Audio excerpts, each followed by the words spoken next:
I'm getting goosebumps just thinking about it, because it didn't just save my life. That lesson learned later saved my family. But I'll get to that. So the beginning is, as a little kid, I collected coins. Before Ayn Rand got hold of me with her gold brick, from Ragnar Denniskjöld and all that stuff, I guess it's not hard to convince kids that, money is valuable, and so I started collecting coins, and then I became aware of gold and silver, and you'd see the coin shops or in the bazaar in Mexico, for example. I could never afford the gold. So I was a living example of the poor man's gold, silver. I could buy silver coins with babysitting money, lawnmower money, that sort of thing. And I did chores. I made money in various ways. But the relevance to what you're saying is I was living in Mexico as a kid, and I had, at the time, you had your money, and as a kid, I didn't have a bank account or anything like that. So I just had cash. I had paper cash. And then one day, the Mexican government had a bank holiday or something. It was a long time ago, so I don't remember the specific mechanics, but I wake up the next 7, something like that. Okay.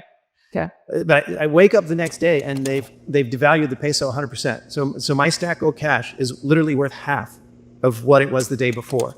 The prices adjust immediately. The number of dollars it could buy, adjusts immediately. That sort of thing.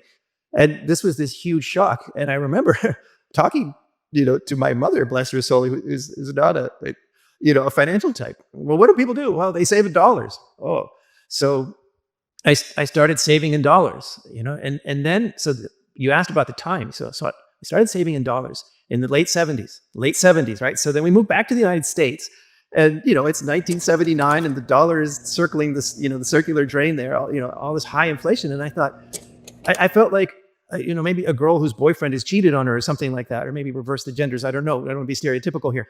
But like, the dollar was the trusted guy, the good guy, the one who would save me. And it was getting inflated away as well. So that's when I really got the bug. And I started buying Morgan dollars, silver rounds with all my money. No more stacks of paper, not even the dollar, real money. Like, this is what happened. Then we flash forward to the family saving part of the story. Where do you want to go? I was on my way to Costa Rica with a Winnebago full of kids, 3 at the time, 2 adults, 3 kids, bunch of bikes strapped on top. And then the job in Costa Rica disappeared while I was in Mexico.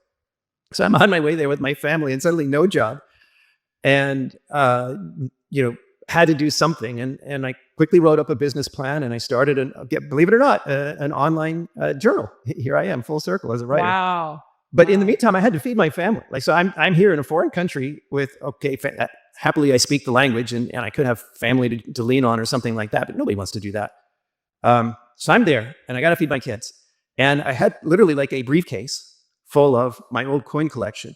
Now, this included the Morgan dollars and the other silver I saved in the 70s, but it also included Mexican silver pesos that I had saved as a kid, as a coin collector. Remember, I started the story as a coin collector as a kid. So the really interesting part of this story to me was 2 things. One is I took the coins to a pawn shop or something like that, and I sold them for current nuevo pesos, which I immediately took to the grocery store, literally bought food for my family that day. So I was able to keep my family fed while I worked up a plan B or a C to move forward after this like total rug pull, this financial rug pull that left me with. So that's real. Like, when you talk about speculating on stocks versus the bullion, which is savings, which is an insurance policy, like, that is the literal truth of my experience. I was able to feed my family when all else failed because I had physical savings. Now let's get back to the zeros. This is the fun part of the story. The other significant takeaway is the Mexican pesos that I sold at that pawn shop. I kept the Morgan dollars a little longer until I had to sell them, but I sold these pesos, and they were like from the 1950s. And at the time, these were coins, and they look kind of silvery, but they're pretty crappy coins. I don't know if they were half tin or something. They're very light, and they had a smidgen of silver in them, right? And in that time from the 1950s, I don't know how many times the Mexican government lopped zeros off the peso, but I think it was 3 or 4, and it multiplies each time you do it. So imagine if I had had paper pesos or pesos in a bank account over that 50-year period. They would have been basically worthless, fractions of a penny or a Mexican centime or whatever, centavo. But instead, I had those pesos that had a smidgen of silver with them. And of course, so I take them to the pawn shop, and the guy gives me, I kid you not, 1999, gives me 1 peso for each one. And it's not because the old peso is worth a peso, it's because that tiny bit of real money in there, that tiny bit of silver in there, had enough value to be melted down. These were not mint condition. These were not something a coin collector would want. These were in circulation, roughed up, old, scratched up pesos. So he bought them for this silver for 1 peso. And that's the money I took to the store to feed my family with. I was an entrepreneur. I wrote a business plan. I circulated it to friends, and I got investors together, and I launched my own internet magazine. It was called doingfreedom.com. Rest in peace. Wow. And by the way, I basically issued bearer bonds to friends and anybody who knew me and was willing to invest in this business startup. And I told them, look, I don't know if it'll work. I can't promise I'll ever pay you back. If it works, I will pay you with interest. If it doesn't work, I promise, whenever I can, at some point, infinite claim in the future, I'll pay you back at least 50% of what you invest. And on that basis, people were willing to give me money to start this business. And the business worked circulation-wise a bit, but never financially. So in the end, we folded it, and I found all those people who invested with me. And by that time, I had other work, and I paid them back 100%. They didn't win any, but I made them whole, not adjusted for inflation. But I gave them back their money, except for this one guy, Jim. If you're out there, you gave me $100, 25 years ago. I'd love to give it back to you.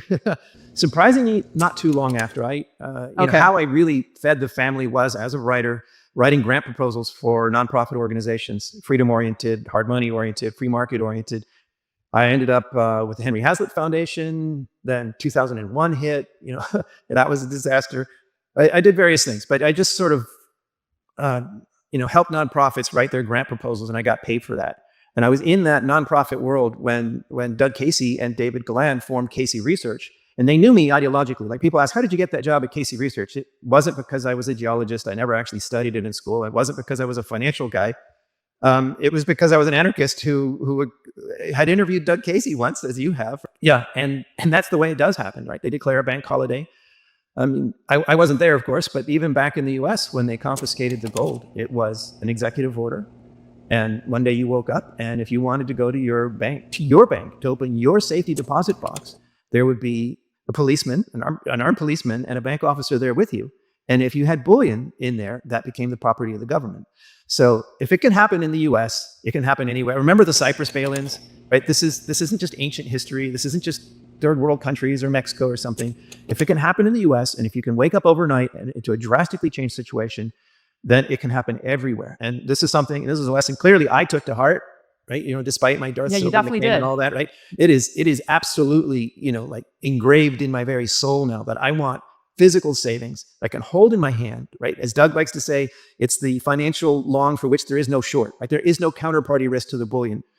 And I don't want it in a safety deposit box. It's something that, third palm tree to the left, that sort of thing. I control directly. And I sleep better having that insurance in my own hands. Though I'd say, so we haven't had a wake up in the morning experience in the US since 1933. So not a lot of people with living memory of that in the US. But we did have the 70s. So a lot of older folks, or, I was a kid, but I do remember the 1970s. And I told you how, the jilting boyfriend experience when I came back to the US, and the dollar that I thought I could trust was being inflated away, that even a kid could understand that, right? So, there is living memory of at least high inflation and the dangers of trusting governments with your money. So that's not completely alien. But yes, this wake up in the morning kind of experience, there is a tendency to think, oh, that can't happen here. That only happens elsewhere. And look, this is, dear audience. Okay, I'm not promising, disaster tomorrow. I'm not saying this is going to happen. But look, it's insurance. I'm not saying to sell everything and move to a cabin in Idaho or something, that didn't work out for the Weavers anyway. I'm saying it's insurance. And if you never have to use it, great. But don't you sleep better having the insurance? If you put a reasonable amount into physical savings, that if worst comes to worst, let me put it this way. So she's there, and it's like, she doesn't carry, she's a modern girl. She doesn't carry a lot of cash around.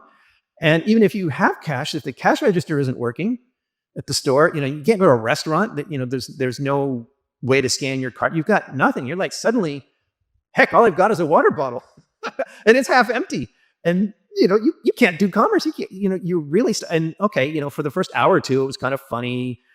Come dinner time, they scrounge around, find some crackers and a can of tuna fish, candlelight, it's all fine, it's all funny.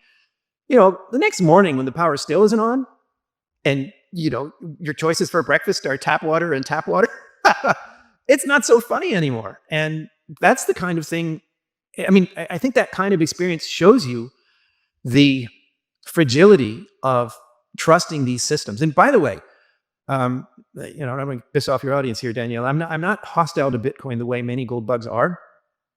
But it is still an electronic transfer system, right? So if the power goes out, guess what?